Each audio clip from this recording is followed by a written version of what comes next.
Bonjour et bienvenue dans ce nouveau numéro du Temps d'une bande-annonce, un numéro consacré à Split, réalisé par M. Night Shyamalan avec James McAvoy, Anya Taylor-Joy ou encore Betty Buckley. Kevin kidnappe 3 jeunes filles. Séquestrées, elles vont devoir vivre avec certaines des 23 personnalités de leur agresseur, diagnostiquées par le docteur Karen Fletcher.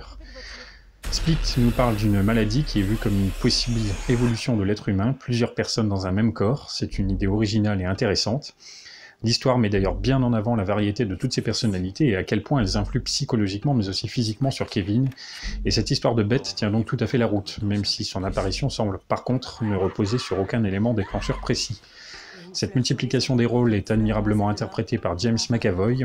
L'héroïne, jouée par Anya Taylor-Joy donc, réussit également une belle performance.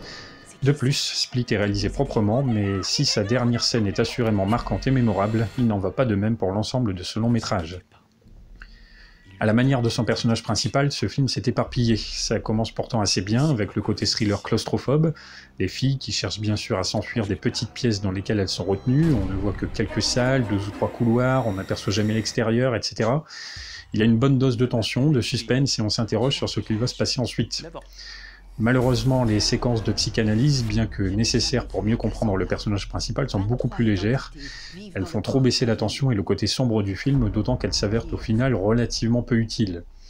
Enfin, le film propose plusieurs séquences de flashback, quasi inutiles là encore. Elles nous permettent de comprendre que Casey sache se servir d'une arme, mais sa relation avec son oncle ne sert pas particulièrement le sujet principal du scénario.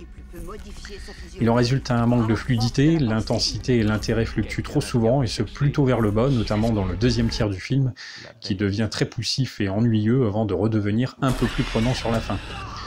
Enfin, le film est nettement moins barré et excentrique que ce à quoi on pourrait s'attendre. On ne voit que quelques-unes des 24 personnalités de Kevin, et passé le moment où les 3 filles constatent l'étrangeté de leur situation face à la folie de leur agresseur instable, on perd le sens et les enjeux de l'histoire. On oublie même totalement les 2 amies de Casey au milieu du film, et on oublie par la même occasion pourquoi elles ont été capturées.